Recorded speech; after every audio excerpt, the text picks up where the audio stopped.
Next time someone needs to send you money, tell them to use Zelle. With Zelle, the money goes straight into your bank account, and it typically only takes minutes between enrolled users. And even if the sender uses a different U.S. bank, it still works. Plus, Zelle is already in over 1,600 banking apps, so you probably won't have to download another one. By the way, make sure the sender has your correct U.S. mobile number or email address, so the money goes to the right place. Look for Zelle in your banking app today.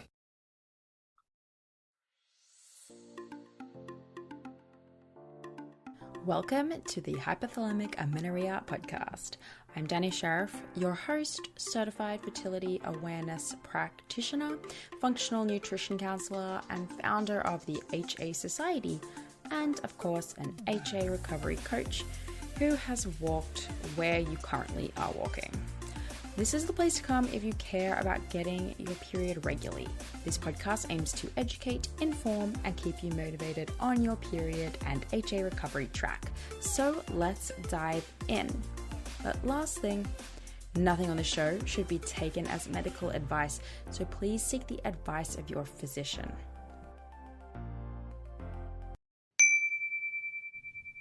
So over a year ago, I created something called the 7-Day HA Recovery Commitment Challenge, and I've been running it for over a year. It was this free email-based challenge, so lots of reading, but you would get an email every day for 7 days to help you overcome and tackle the different but important areas that you need to be checking off in order to get your period back. Now, over time, I have collected some really great feedback, and upon working with all of these wonderful, amazing women, really started to learn even more about what works and what doesn't. And so I'm excited to be introducing to you guys the updated version. It's called the 7-Day HA Recovery Kickoff, and it is totally designed to help you not just commit to the process and have all of your ducks in a row in terms of important factors that need to be tackled and issues that need to be overcome in order to get your period, but the whole thing is now based in video. So you can listen/watch, and every day for 7 days, we will tackle nutrition. There's actually 2 days of that because it's so big. We'll tackle lifestyle, we'll tackle exercise, your support network, your mindset game. Each video goes from anywhere between 12 minutes and 5 minutes, so it's not very long, but you'll get all of the most important areas and the best tips and strategies for how to implement them. Because I know that going through recovery is hard. There's always an area for each person that is a little bit difficult to execute on. And so the goal, or maybe a lot difficult. So the goal of this challenge is to help you have the awareness, the self-awareness, and the tools and strategies you need to overcome each of the different issues that AHA recovery faces for us. So get on it. It's great if you're at the very beginning of recovery or if you're halfway through. I mean, we never know how far through we are until it's over, do we? But no matter where you're at, it can be a really good opportunity to check in and look for blind spots and areas where you might be dropping the ball in your nutrition, in your lifestyle, maybe it's your support network that's a problem, maybe exercise is something that you are still struggling with making changes to. So check it out. Go to thehasociety.com/7-day-challenge, or the link will be on the website. So it may be in the show notes of this show. It may not be. Just go to thehasociety.com and you'll find it in the footer, or you'll find it in the pop-up that happens when you visit the page.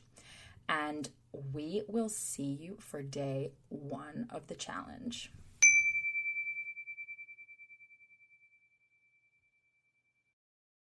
Hey everyone, welcome back to the AJ podcast. Special surprise for you guys because it's not just me, and it's not just me and Ashley, but Ashley and a guest. We have Katy Saltsman here. She is a nutrition coach, personal trainer, and she has a really great podcast that all of you guys will love. And I know you all are like looking for the next podcast to listen to. So Crying Burns Calories. And we heard Katy do a talk at Restore and Reconnect here in Austin, which was an event a few weeks ago. And we loved her presentation. She just was just totally our vibe. So we're excited to be bringing her into the tribe with you guys to just share her story and talk her journey and speak her wisdom. So welcome to the show, Katy. Thank you so much for having me. I'm happy to be here. Yes. Please, I introduced your titles, but really, like, who are you? What do you do? What are you passionate about? Yes, that's amazing. So my name is Katy Saltsman. Like she said, I am a nutrition coach, personal trainer, podcaster, but really overall, I have this huge mission to teach women how to take back control of their health and their happiness and help them understand that their health is so much more than just physical. It's mental, physical, and emotional. Love it. Yeah. Oh, I love it. Yeah. And so we so wanted to have you on the show because we knew you had, first of all, you had a history with HA, which is mostly a prerequisite for being on the show so that you can understand. But what's your experience with just like total burnout, losing your shit? Yes. I mean, I've had a couple of them along the way, leading up to being in my mid-30s. But honestly, the biggest reason that I do what I do is because I went through this phase of burnout, of losing my cycle, of not really understanding who I was, of really only finding myself in the fitness realm, trying to change my body. And that was what my main focus and goal was in life. And I pushed myself way too hard. I was so disconnected from who I was, so disconnected from my body. And I thought, like, this can't be health. This can't be what healthy looks like, because I am the least healthy person mentally, physically, and emotionally right now. And to the point where I literally had a breakdown. And I was speaking on this at the event. I said, I remember sitting there thinking, I can't do this anymore. And so I decided that there has to be another way, and I'm going to find that and figure it out. And I did. And now it's what I teach women how to do. It's what I base my career off of, because I was so broken. And I'm like, if I can feel this good in all aspects, that I would be doing a disservice if I didn't teach women how to do this. Yeah, I do think that we all have like a responsibility. I think, to pay it forward. So what we on this show, we love like the actual story. Yeah. Not just notes, but like the story. So I'd love to know, like, what led you to the path where you like first thought you were doing, like what you were doing was serving you. Do you know what I mean? Like where does it really begin? Yeah, I think a lot about this, because I wonder, like, how did I become so far from who I was like meant to be? And I think a lot of it, like, one was a perfectionist mindset my entire life, but I think the overarching theme for me was trying to fit into a box that I wasn't meant to fit into. I was pulling in these different pieces of my life. You know, when I was younger and I grew up in a really, really conservative Christian house, which I love my family, they're amazing, but that really is where my like perfectionist mindset started, of I have to look a certain way, be a certain way, put a smile on my face. And then that led into, you know, later years of my life, the teens, the high school, and then social media. So I'm pulling in, trying to what my family told me I should be, what society told me I should be, what's popular on social media. And I'm pulling all these different aspects in it. And I'm trying to fit into this box that literally is not me at all and isn't meant for me or my body. I'm just trying to look and be a certain way that I thought that I should be.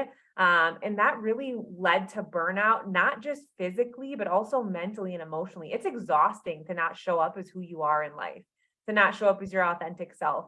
There's nothing that exhausts you more or puts more underlying stress on your body. And I just ended up in this position where not only was I not happy with who I was, I hated my body. I hated the way it looked, and I had no self-worth because I didn't know who I was. And I think that would lead anybody to burnout. Yeah, I feel like this is like Ashley's like goal is, I mean, and I totally agree with all of it, that where we get so caught up in this idea that it's like it's entirely completely attached to our worth and our like identity and how we show up in the world, but actually it's just like completely pulling you away from it. Yeah. And I think it's super interesting too, that like somewhere along the lines, like we have believed that our worth and our identity and love is up for grabs. It's this movable thing that has to be earned. It's this thing that like you have to fill the tank in order to achieve it. But somewhere along the lines, like we have bought into unknowingly, like, oh, I have to perform for this. I have to, like very performative. But one thing that you was kind of thinking about when you were talking is I think it's so interesting how whenever we get so used to dieting that we're so comfortable with hunger that we no longer feel hunger anymore. It's because we've gotten so used to like denying our body and honoring our body. Yeah. And that little rabbit hole led me to how that even is with women who are like recovering, like getting dressed and wearing certain clothes that no longer serve you. Like there's just so much I think as women that like we do that actually doesn't serve us, all for the potential to earn love, validation, a spot, status, something, right? And it's just like peeling back those layers of, okay, does this actually fit me? Like, or am I trying to fit into that box? Like how much of what we do, how much of the clothes that we wear or that we we force ourselves to wear or to look like is really just so that we get into a box, so that we literally fit into a box, so that we fit into a pair of jeans, so that we fit into this gym culture, so that we fit into this other culture, so that we fit into the approval of others. Just really interesting. Yeah. And a lot of that is basing your worth solely off of the way that you look or trying to fit into something that you're not. And when you're basing your worth off of that, your self-worth will never be there. Or, if you're basing your worth off the way that you look as your body shifts and changes as you go through things in life, as trends change, right? Because even society's like definition of beautiful is constantly shifting.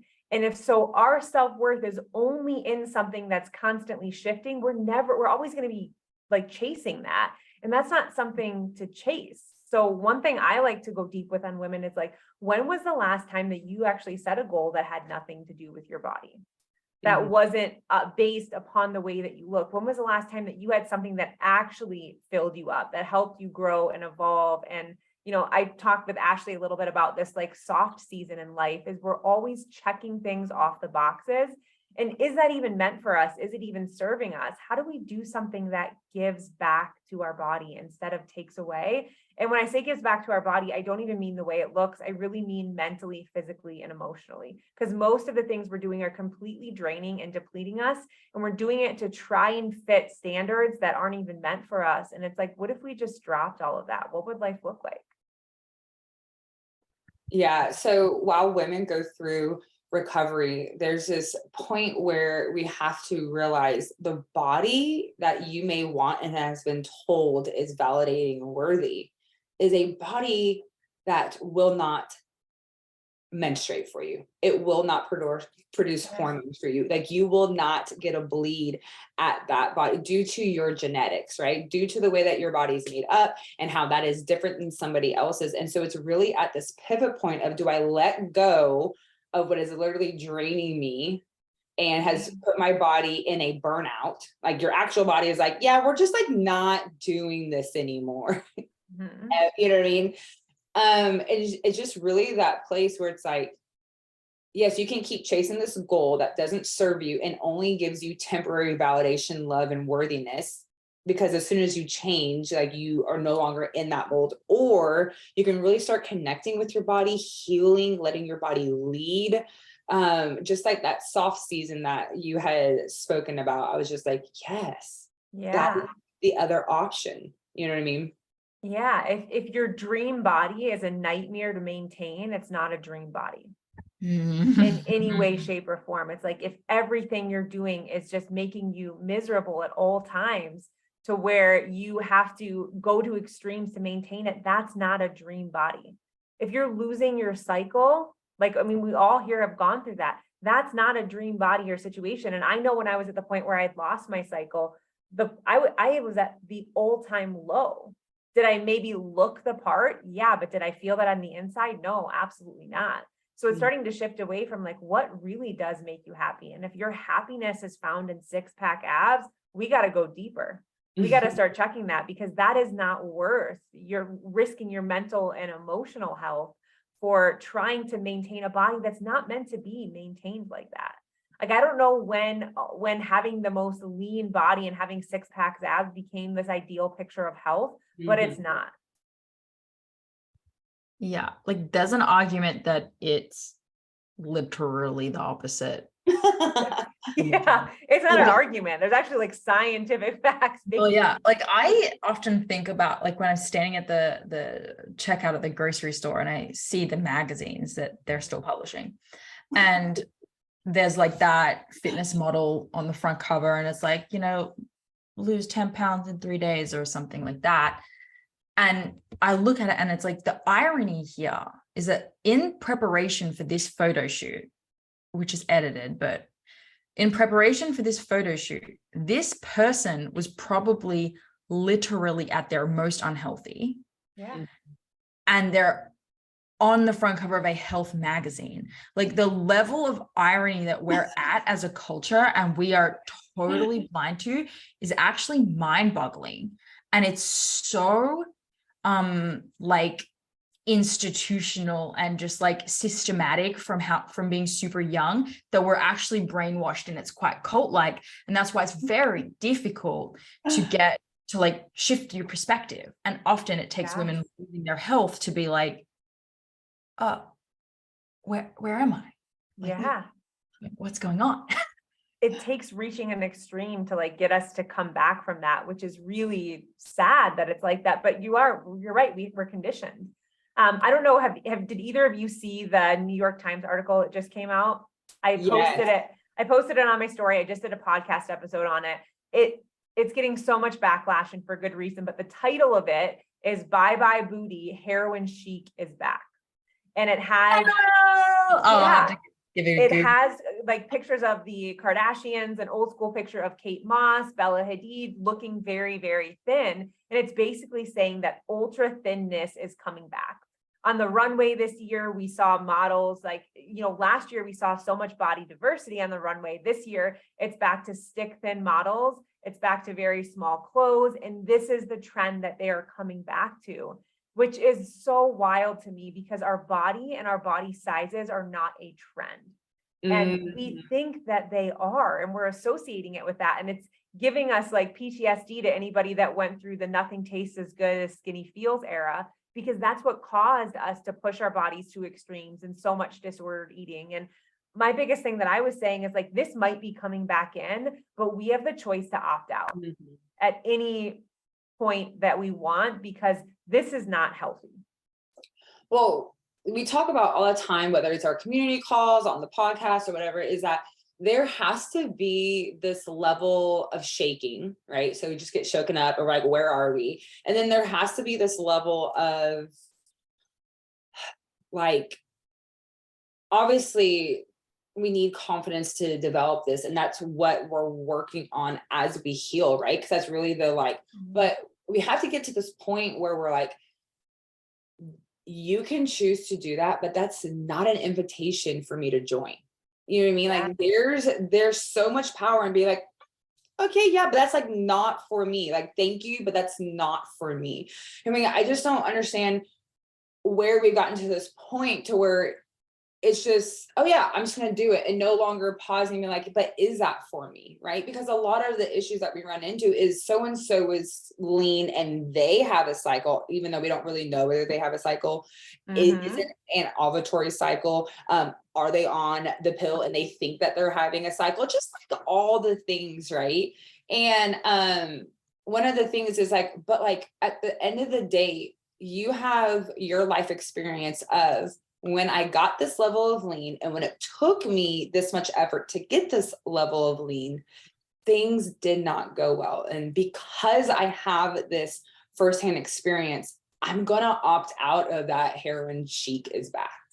Yeah. You know what I mean? There's so much power in that if we're willing to not believe that our body is against us and it's just malfunctioning because it's not heroin chic thin.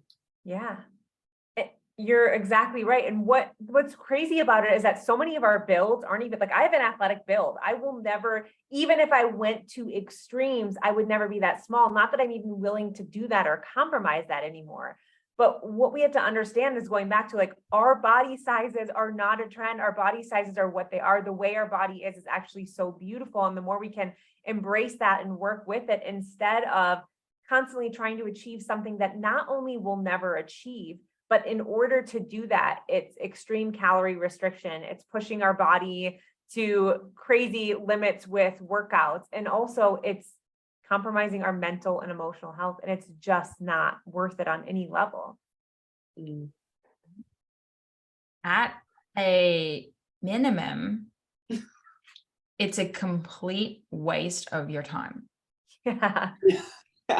That is what's so bothersome to me, is like in the few years, like in the handful of years that we've been recovered, we have produced significantly more for our communities and our families than we did. Literally, like literally produced. Like, yeah. I mean, totally. But like the headspace, the time that you get back, like this, I don't know if this sounds just like super feminism or whatevs, but like, I feel like I know that this focus on having this smaller body and like forcing ourselves to comply and spend all this time, this effort and this money on complying, making our body comply. One of you guys said something true. I think might have been you, Ashley, that was like, oh, damn it, I don't remember, but I really liked it, that we could just be doing so much more. Yeah. So much better. Like the three of us here, like shouldn't even have these jobs. Like I just want us, like the whole world, to be doing other things. I want these women who are like tied up in trying to be smaller to be like in the laboratory, like solving humanitarian issues, like big stuff that a bunch of people here are 100% worthy of doing, but they just don't want to gain weight. Yeah. One of the things I'll ask women is like, in an ideal world, if you weren't controlled by your thoughts around food and your body, or by stressors in your life and the anxiety that all of this has caused, if we took that out, okay, even though it's hard to imagine because we're so consumed with this every single day, what would life look like for you? What would you do? And typically the first answer will be something something that has to do with working out, right? Because we're like conditioned, like that's what we want to do and focus on. But I have clients that are, trying to run in order to lose weight, just over stressing their body out. They don't even have a cycle. Their hormones are off, all these different things, but yet they're so focused on that weight loss. And they're like, well, I don't know, maybe I would do Pilates, or maybe I would learn how to ski, or maybe I would take a dance class. And it's like, why are you not doing those things? If that's what brings you joy and that's fun and that's a healthy way of movement, like, why are you shifting away from those things and doing something that you can't stand, that's overstressing your body again? And if we even take it out of the physical, I talked about this again with Kaylee when I was speaking there, is that like, when we're dealing with self-worth issues, it doesn't just have to do with our body, but it overflows into every aspect of our life. We don't go after our hopes and our dreams. We don't go after the business that we want. We don't make the moves that we want, because we're so self-conscious and we're not showing up as who we're meant to be. And like, that's the biggest disservice that you're doing, is you're holding yourself back in every aspect of your life, not just physical. I was trying to voice this to somebody. I was thinking about how like we're going to launch this cert, right? And I was like, imposter syndrome's hitting all, like all the normal things. And I'm like, trying to voice this to me? No, I know. Yes, probably on a polo, on like a rant. And I don't even have it figured out, but I know it's connected. So here I go. Attempt 21 to voice this thought that I'm having. And in my head, I saw myself being like, well, if I was just skinny, leaner, and our cover would look this way, I can hide behind it. But I'm not. You know what I mean? And it's just like, it's just so much realness is out there. And even me recovered, feeling just really comfortable in my body and all these things, there's still this draw to like, but almost that like leanness and thinness is this mask that we wear to hide behind. You know what I mean? It's almost a clothing that we wear. It's a mask that we hide behind. So It's long very- as you have the ideal body, you do not have to try in life. It will just come to you. It'll just, you know what I mean? Or like, it's just okay. Bullshit. Because as soon it never, because you got there, Ashley. Oh There- yeah. You were super lean and super jacked. And I think you got shit for it, personally. It's Right? true. I got nothing but like It's like, so I just want to put that out there that like, Yeah. we know from experience too, right? Yeah. Like, yeah, so I think it's interesting that even so, like coming from that extreme, that level of leanness, that level of being jacked, that level of having that package that everyone would say was ideal, and yet I didn't, because it took so much maintenance, because it does take maintenance and it does take effort. There was no room to actually try, fail, even if you fail, you know what I mean? That like, I don't know how to explain it, but it's almost as if we use leanness to hide behind so that we don't have to feel failure in some sort of way, right? Like, you know, like we're like, okay, well, I'll go to this event, but as long as my hair looks good and my body looks lean, it's okay, you know, like whatever. At least it was a good, you know what I mean? Night. No, it wasn't a good night. You didn't connect. Like you didn't put yourself out there. You weren't vulnerable. You hid behind your like, I don't know. So that's the thought. There's take 21. I still don't think I got it out as clearly, but it's getting there. No, I totally understand what you're saying though. But I think it's just the way that we view like thinness or an ideal body or someone being jacked, having lean composition. We think that they're at their happiest. We're like, oh, good for them. When we all know that most of the time that's when we're the most broken, right? For me, yeah, I had 6-pack abs, but I was in an abusive relationship and I was like on the verge of an absolute breakdown. And now out of that, yeah, am I 10 pounds heavier than I was? Absolutely. But I'm so freaking happy right now. I'm not, ignoring the issues in my life. I'm not ignoring healing and just going to work out and lift because that's all I knew how to do to distract myself. It's really these masks that we do live behind. And one of the things, Ashley, I don't know if this like resonates with you or if you use this example when you talk to any clients, but who you are now and who you are 10 pounds thinner is going to be the same person. That does not change you. We think that, oh, I'll be happy when I get to this weight. I'll heal my relationship with food when I get to this weight, but it doesn't work like that. You have to truly become happy. And then maybe you'll get to your healthiest weight. Maybe it's what you're at right now, but it's healing your relationship with food and becoming your happiest self. That's going to get you to wherever you want to be with your health. Which sometimes our goals that we set aren't even ideal goals that we should be setting, but I feel like that's a different conversation.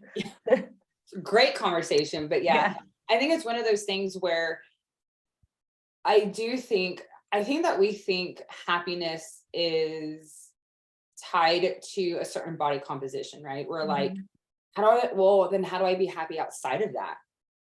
You know what I mean? And this is a theory. It's out there. Take it or leave it. Take a grain of it. Disregard of it. I don't really know if any of us know how to be like happy without obsessive with our body. Like, I don't know if they actually, unless like you just let your like stop controlling your body. Yeah. You know what I mean? I do think that there has to be this aspect of where you're no longer forcing your body back into that box. You know what I mean?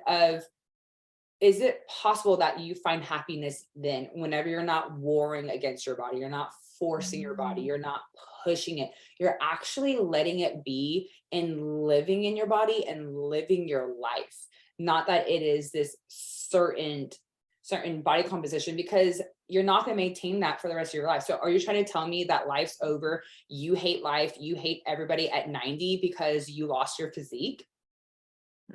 Are you going to tell me that you hate life, you hate everybody immediately postpartum because you don't have your 6-pack abs anymore? Like we know that this isn't true. So where does happiness fall when it comes with your body composition? And I feel like an aspect of that is when we stop controlling it. We just start living in our body. Yeah, we have to understand that like our body is on the same team. We need to be on the same team as our body, and we're typically like working completely against it. And nobody like, not to get like really dark, but at your funeral, nobody's ever going to be like, wow, she was really lean. So why are we living life to check the boxes of like, we're living life obsessing over our body and the way it looks all the time, instead of living life? We only get one life to live, and you're spending years in this precious time so obsessing over the way that you look and losing the last 5 pounds or whatever it might be. And when I was in the thick of my healing, I was working with a self-discovery coach because I was not only healing my body from the inside out, but I was healing from a lot of things mentally. And one of the questions she asked me is, she was like, Katy, what do you do for fun? And I didn't have an answer. She said, and I said, actually, I said working out. And she said, working out's off the table. You're not allowed to say that as an answer. What do you do for fun? And I had no idea. I did my business, I worked out, and that was my entire life. That's what I structured it around. And that was a really big wake-up call for me. And I ask women the same question now, and they really can't come up with an answer on what they do for fun that gives back to themselves. And yeah, that was a big wake-up call for me. And one of the biggest things that I could relate it back to was when I was younger and I was dancing with like my girlfriends. That was the last time I could remember having so much fun where I didn't care about what my body looked like.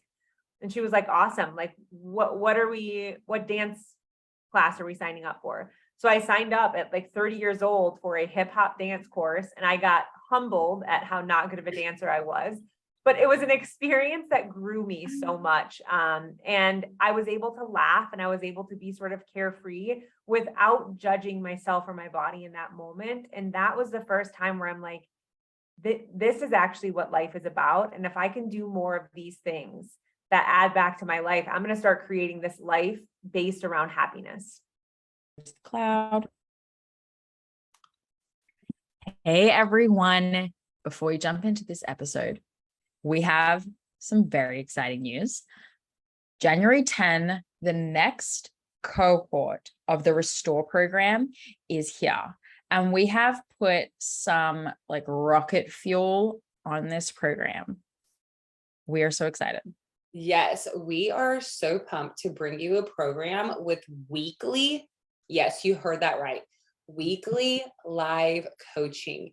And this isn't just random, hey, what's kind of come to our mind, but this is very structured coaching sessions that we feel is vital to your recovery, meaning that we're going to get straight to the root that's holding you back. Totally. We ran the very first version of this just at the endish of last year, and it went so well. We saw what worked, what didn't. We fine-tuned it, and the feedback was incredible. And I think it's to what you were saying, Ashley, this weekly coaching, it's not just these group calls. It's where we do food reviews for every single person. You'll have 3 food reviews so we can review your diary and give you actual feedback on exactly what you are eating as you move through the program to help make sure you're moving forward, as well as exercise reviews and any kind of advice that you need around that kind of thing. And the coolest part, which we didn't do last time and we're so excited to be adding in, is there will be email and one-on-one call check-in points as well for each client. Basically, meaning that you're going to have the structure of how to move forward and the support all in one. It's literally the best coaching package you're going to come across. Like, I was joking with Danny, but this might be the greatest bundle in the world. Like, we are bundling all of our services to be the most effective course you could go through and get your period back. I think that's a really great way to put it, right? We've taken like the elements of one-on-one coaching that we do that's so effective, and the elements of our community, the HA Society, put it together in one and been like, okay, here's the community aspect. We're going to do these live coaching sessions, but we have developed like an actual syllabus for all of it that we know through all of our experience with all of these clients. We know that these are the fundamental things you need to know, right? And so we've put that in a class with a group and brought one-on-one coaching in to help make sure you're getting the individualization that is extremely important for each person. And it's amazing. Like, it is literally the best bundle, the best bundle in the entire world. Yes. So we don't want to keep you from the episode much longer, but we want to prepare you. January 10, the Restore program is opening. There is 100% a spot with your name on it. Because if you're done wasting time, like, right, Ashley, you should just get in these people's ear.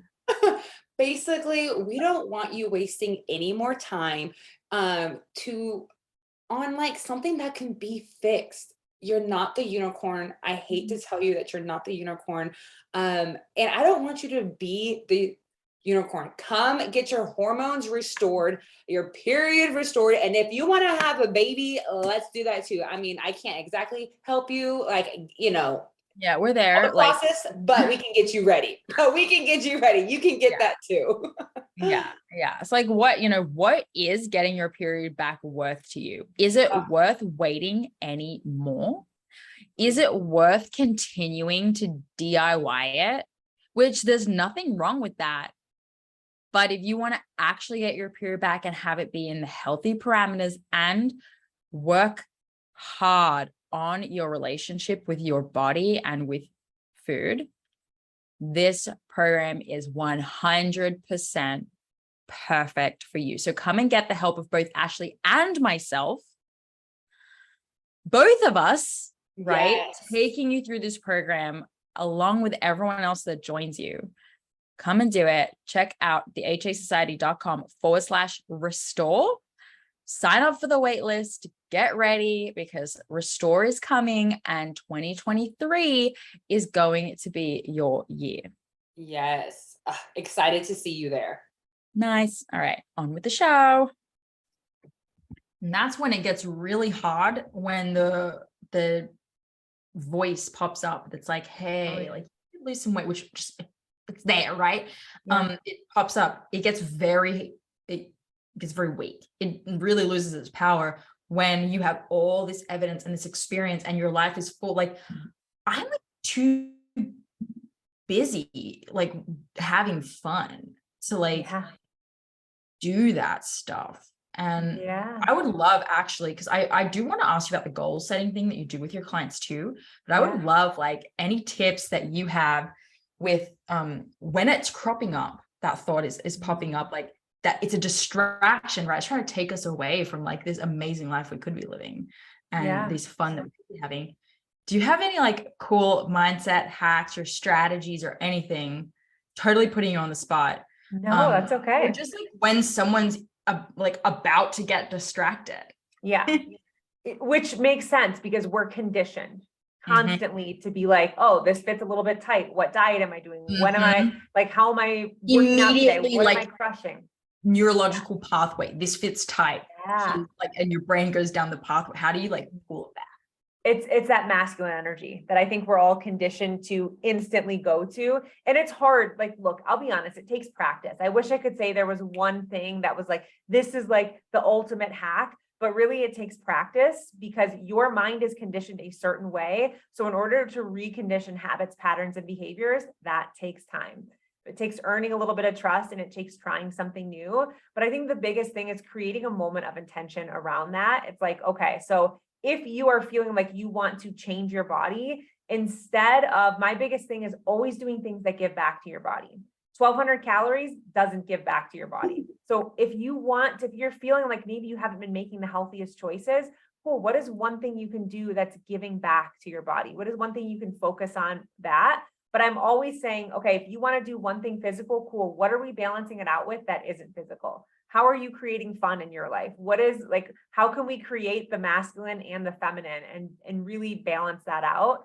And for me, it's just, again, creating those moments of intention, but having fun. One of my biggest things, I had it on a sticky note just for literally 2 years in front of me, was being relentless with my happiness.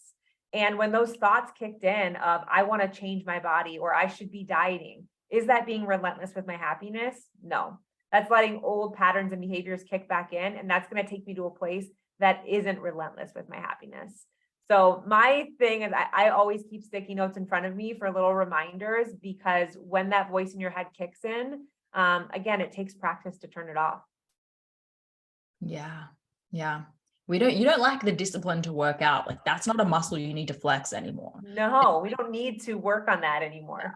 Yeah. Like, that's why I love that. It's like when it comes up, like, well, what's something that's more fun to go do? Like, go do that. Yes. Yeah, absolutely. And then if that fun thing like really isn't speaking to you, then maybe you're starting to head into that direction of balance. But it's like, I love that. Okay. Awesome. Goal setting. I want to hear what this is that you do with your clients, because obviously goal setting, when people hear that, they think of it in a specific way. And it's like, I'm gonna run a marathon, or I'm gonna lose X amount of pounds, or maybe it's even like, I'm gonna get my period back. And it's like, that's my goal. What's your take, and why is this so effective for you? Yes. One thing I want to say, which is wild, is a lot of women, when they say they want to get their cycle back, their plan to do that is wildly inaccurate of how they're going to get it back. They think they need to be healthier and do more to get it back, which is actually the opposite, which is just wild. But when it comes to goal setting, I ask every single woman that I work with, whether you're in my small group, my one-on-one, I say, tell me about your goals for 6 to 8 months. You know that not a single person ever, I've worked with hundreds and hundreds of women, not a single person has ever given a goal outside of their body, outside of weight loss, outside of strength, outside of composition change. Like, not a single person has ever been like, oh, I want to do this in life. Or, I really want to just I want to feel more confident so I can go after my hopes and my dreams, something along those lines, which I'm okay with, because I dive deep with that. But my one question is, if your body is off limits, you're not allowed to set goals related to your body. What do you want to do in life? What goals are we setting that don't have anything to do with this? And I just had this conversation with my small group 2 weeks ago. And I have this 60-year-old woman named Donna in my group that I absolutely love. And she's struggled for years with just diet to diet to diet. And she said, you know what, Katy, I really want to learn Italian. I thought, that is fantastic. That is so amazing. And then last night on our call, she said she took her first Babbel lesson, and her face was just lighting up, and she was so happy and excited. And she told everyone what she learned. And it's those moments right there where we don't realize that she would have never done that. She thinks her only goal in life is about your body. And so if you can do anything, get anything from this podcast, it is set a goal for yourself that doesn't have anything to do with your body and start going after that. Because if you want to work on your self-worth and how you view yourself outside of your body, then we got to start building that up. That's the muscle we need to work. Yeah, I like that, because what people are actually saying is, when I'm thin enough, I can do this. Yeah. I can do that. I just need to get there. So any energy spent not focusing on that is keeping me away from my goal of learning Italian. And you're like, that's nonsensical, right? Yeah. Well, I think this kind of goes back to that we view our body as a piece of clothing, meaning that in order to do this, I have to get dressed. And so I put this on in order to do it. Mm-hmm. And it's just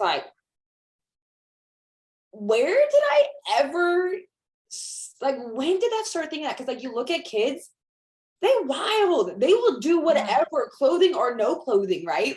You know what I mean? Yeah.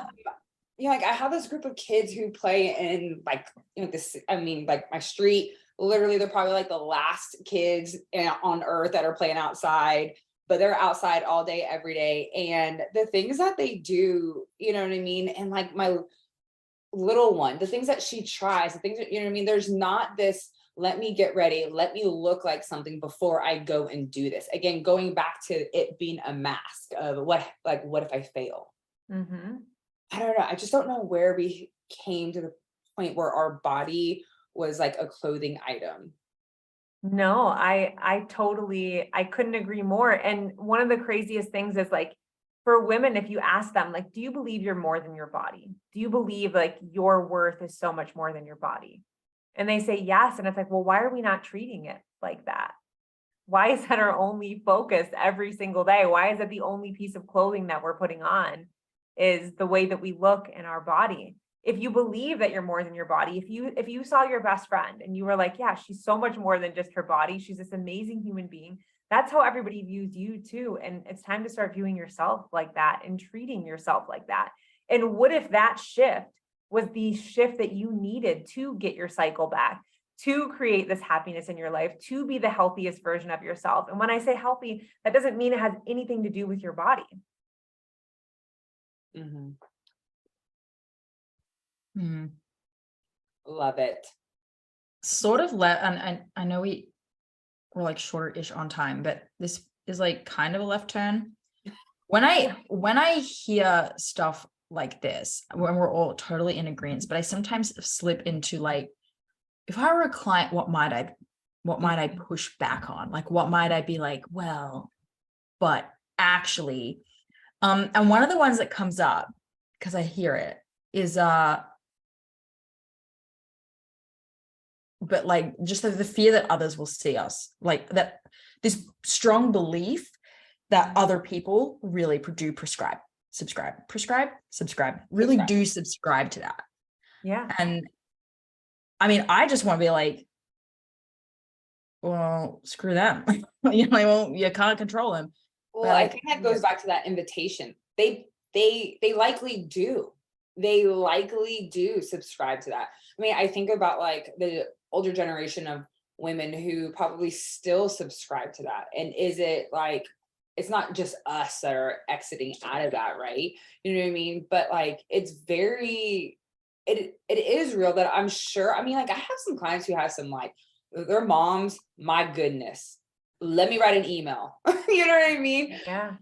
Can say some really horrific things based on, do you think you're gaining enough weight? I think that's enough. I think we've gone too far.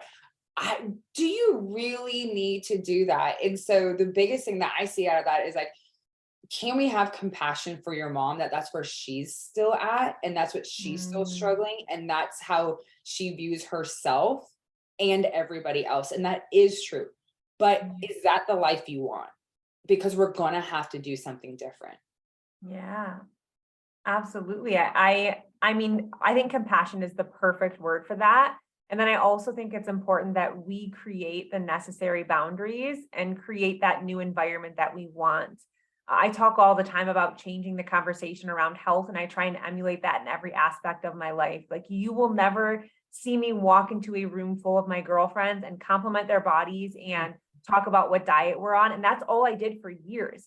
The only thing I talked about was my body and my diet, and if I've gained weight or lost weight, and how comfortable I am in my skin. That's not a conversation anymore, because that's not getting to know somebody.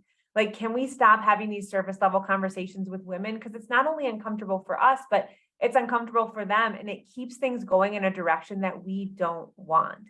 So I set the boundaries with my mom. Like, I love my mom, but she's very much in that mindset. And she knows that, like, we don't make comments about our weight. And if we're in front of my niece and my sister and we're taking this awesome, fun, loving picture, and you're like, you don't say, I hate the way my body looks, or I look overweight in that picture. My mom knows not to do that now, because I've asked her not to. I'm not scared to set those boundaries. And I don't do it in a disrespectful way, but you want to start creating this really healthy environment for the people around you, and know that, like, my relationship with you means so much more to me than anything you have to say about your body. And it's so much deeper than that. And that's part of my healing. And I hope it helps them on their healing as well. Well, yeah, because I feel like they've never had anyone be like, hey, let's talk about something other than our body. Or, hey, those comments there, you know what I mean? Like I have, like we have, she's almost 2 guys in February. I'm gonna be that mom, like, oh my gosh, she's almost 2. But I'm very mindful of who I let anyone watch her, because it won't be someone who's talking about going on a diet. It won't be someone who's talking about how they hate their body. It won't be someone who's talking about so and so looks like this. Like that is just that. Now, can I control every dialogue? No. And I hope that whenever we get to that place, she sees me model how to navigate that, right? Mhm. But before I can even get to that, that's something that I have to live myself. And by living that myself, my mom has realized, hey, like that's just not how this relationship is flowing anymore. Right. Right. Or like my husband's mom, like that's not the relationship we have in food here in this house. Right. I think that these boundaries are so loving.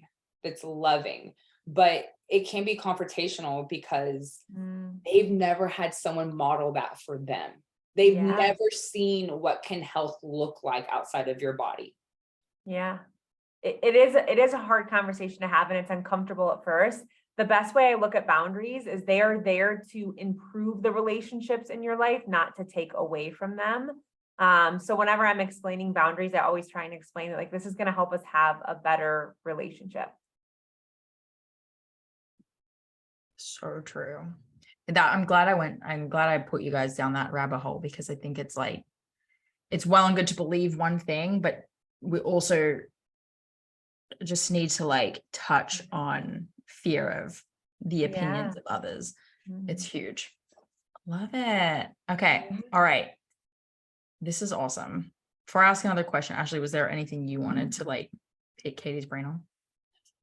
Yeah, well, quickly, what did the soft season look like for you? Like, what, what did you have to step away from? What were some things that you're like, "Oh, I can't believe," because a lot of times people think that soft season means sitting on your couch and doing nothing.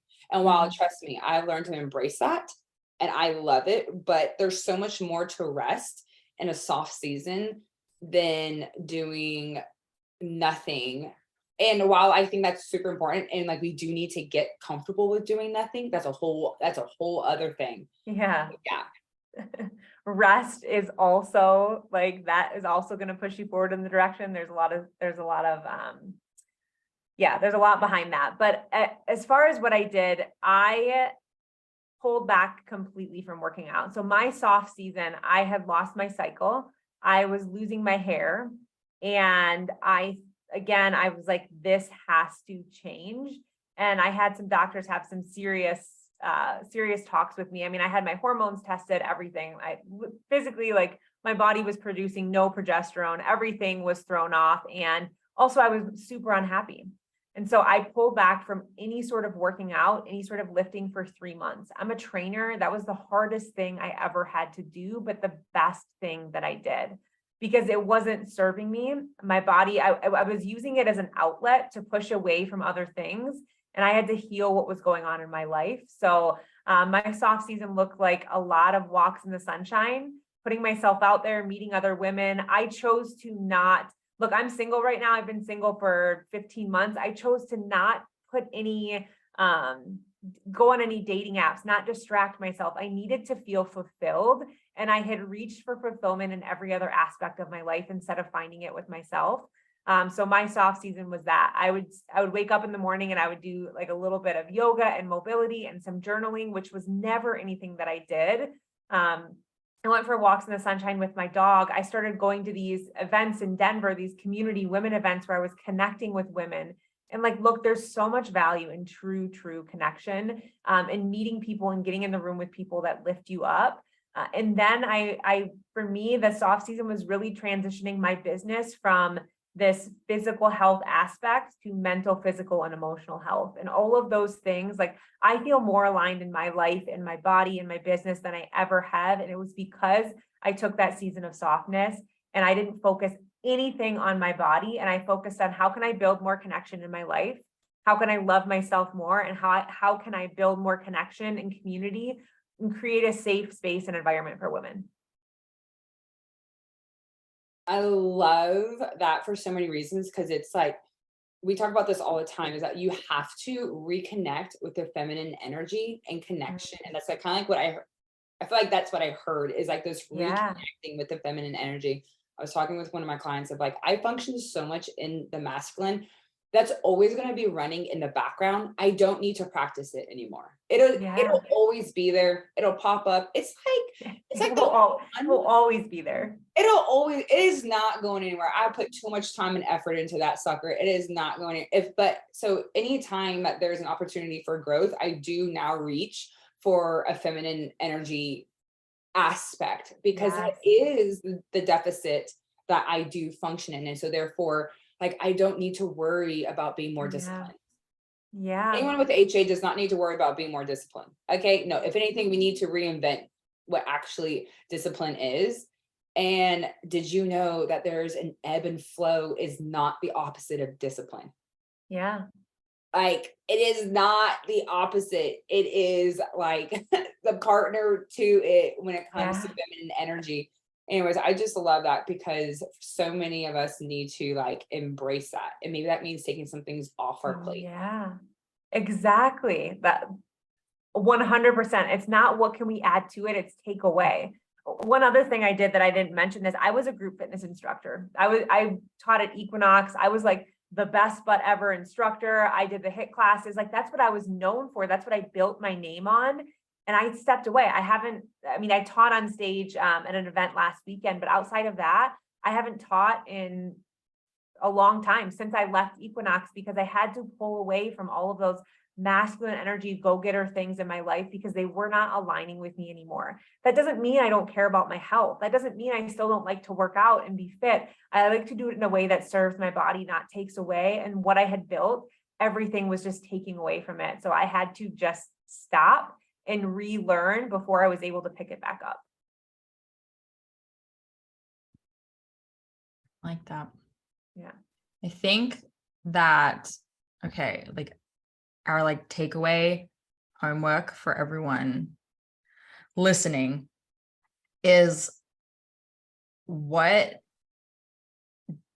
like, journal prompt exercise here. Like, what could a soft season look like for you? Yeah. And how are you approaching recovery that's not serving you in a way that could? I think that's a really good exercise for people to consider. I love it. I said, forget hot girl summer, soft girl season. It's time. Yes. Well, it's like easier said when going into winter, for sure. Yeah. But that's only one side of the hemisphere, right? The other side, they're going into that really frustrating season that's always harder for our clients for some reason. Something that I think, I feel like I'm just losing my thoughts, and I keep having to write them down so that I can come back to them. Don't worry about it though. I didn't write that one down. I'm like out of it. I feel bad. I'm not remembering my question or my thought, but it was like, that's okay.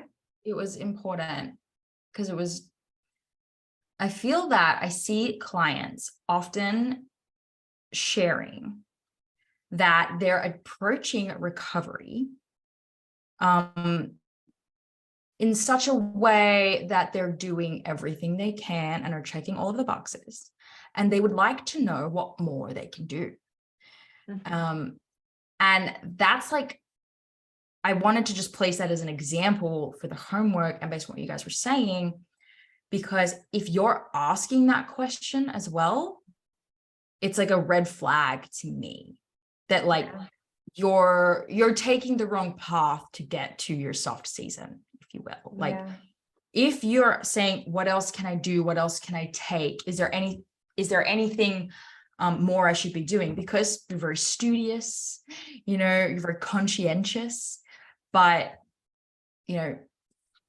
what could you chill out on as well? I mean, like, what could we, we've said this before. We take away? Yeah. What can we take away? What can you take off your plate? You have sufficiently researched this issue. Look, we haven't talked about this for a while. So like, you have read every article and every book, and you're not going to find anything new anymore. people are telling you, like, yeah, you've been told. So what, either you're trying to find a different answer Yeah. or you're just avoiding chilling out Yeah. and having fun. Absolutely. For sure. I know that one of the biggest things is what can we take away, not what can we add on if we're looking at a soft season. But I also think there's this big piece that we're missing is a lot of times we're so focused in the healing, getting my body healing and doing this and doing that and checking all the boxes and reading all the books and everything. All we're doing is staying so stuck in those emotions. If you want to create this different outlook on life, if you want to be happy, why are we not creating things that do that for us? You know, when I was healing from trauma, I feel like I was so stuck in my body and so stuck in like the healing work. And I have to understand that like part of that is creating more joy and more freedom and more fun in my life. And that's 50% of it that we're missing out on. We're only focusing on how to get things working again properly in our body instead of like creating these new memories and these new patterns and beliefs about ourselves. So I think that should be, you know, if you're talking about like, what does your soft girl season look like? How can you create more joy in your life? How can you be relentless with your happiness and truly things that bring you happiness and bring you joy that add to your life, not just the, how do I get my shit together? Yeah. Yeah. So And I like think having fun and joy is a good recovery hack. That'll get you halfway there. Yeah. Sorry, Ash, what were you gonna say? Oh, no, totally. I feel like that question in general is very masculine. And again, the whole thing that we're lacking is femininity, right? The feminine energy. Like, okay, this is my checklist. This is what I've done. What more can I add? What more can I do? How can I push this? And like all great intentions. And it doesn't mean that you're wrong. But I think it really is a revealing question of, oh, so we still haven't accepted the feminine energy vibe that, right? Like it takes feminine energy to ovulate. Like, Yeah. you know what I mean? It takes feminine energy to like get pregnant if that is your goal, which is some of our clients' goal, right? Like you're going to need now that, so I think that like we say that and everyone pops in their head like the super dainty person, which that's totally fine too, but that's not what that has to look like. But I do believe it's like the ebb and flow, the accepting of the soft, having more than one gear to function in. Yes. Is 100%. feminine energy, right? The pullback, the like, you know, women are supposed to be super intuitive, right? You know what I mean? Like we know, like that's why they call it, like, you know, like my mom gut's telling me this, right? Rather than Google told me this. You know what I mean? Like there's a reason, there's something to tap into, whether you're a mom or not, you still have that intuition, you still know, right? And so if like last rant, because we can do this all day, is if like you start denying your hunger cues, if you start denying the need to rest, if you start denying that I probably don't want to wear that, if you start denying all these things, yeah, you are left with no intuition because you've numbed it all. Absolutely. So, yeah. We're Everything is mundane. Everything like we're going through life, checking things off a list, not living. And one of the best things you can do is create magic in the mundane. How can you create magic in your everyday life? More of the joy, more of the happiness.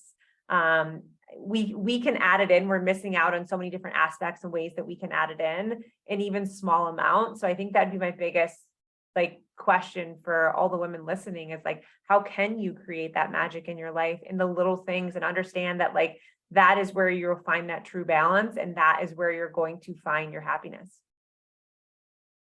So good. Yeah. Great words to wrap it up on. We really appreciate your time, Katy, hanging out with us and just sharing some of your wisdom. Where can people find more from you, hear more from you, all that good stuff? Yes. So Instagram, I would say is my main platform. It's Katy Saltsman on Instagram. You can connect with me there, follow me, send me a DM. And then also my podcast, which is Crying Burns Calories. And really that's just an outlet where I speak on all things, health, nutrition, life. But my biggest thing is that the weight we need to drop typically isn't the weight on our bodies. Bam. I know. Okay. And so that makes the title of the podcast make a lot of sense. Yeah. So I was There like, you so go. I was like crying burns calories. Like, just had to like think about it. But then when you say the weight you need to lose, like crying it out, letting your emotions out, being in that feminine energy, that drops the Yeah. weight that you're gonna drop. I like Yeah, it. there you go. It definitely makes more sense. I was like, woo, where are we going with this title? Where are we going? Yeah, it's like, I wonder. Also, if you know me and you follow me, like I'm such a crier and I'm all like, I even like happy cry all the time. And I always talk about like crying and showing your emotions. And for so much of my life, I was tied to just burning calories. And so that's really where the title came from. I think it makes more sense as you know me. And if you listen to the intro of the podcast, it will make sense. Beautiful. I love it. Thank you so much. We appreciate you. Everyone go check out Katy. Thank you so We hope much. to see you soon. Yes. Bye, everyone. Thank you so much for listening today, guys. Please subscribe to the podcast, and if you could head to iTunes specifically and leave a rating or review, that would help so much because it makes it easier for other people with HA who are Googling around to find the podcast really easily. So if you do that, you're doing a service to all of the women. Next time someone needs to send you money, tell them to use Zelle. With Zelle, the money goes straight into your bank account, and it typically only takes minutes between enrolled users. And even if the sender uses a different U.S. bank, it still works. Plus, Zelle is already in over 1,600 banking apps, so you probably won't have to download another one. By the way, make sure the sender has your correct U.S. mobile number or email address, so the money goes to the right place. Look for Zelle in your banking app today.